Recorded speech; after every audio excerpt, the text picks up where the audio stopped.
If you have multiple Facebook accounts and you want to remove any logged account, then today's video is for you. Hey there, this is Eve, and in this video I will show you how to remove multiple accounts on your Facebook app.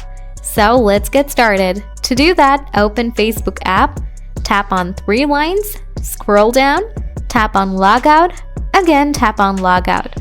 Now you can see your all accounts here. And now tap on the setting icon.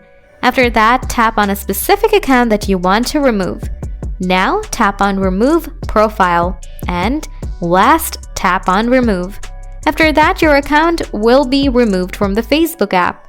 So this is the way you can remove your multiple Facebook account. If you find this video, hit the like button and subscribe to our channel. Thanks for watching.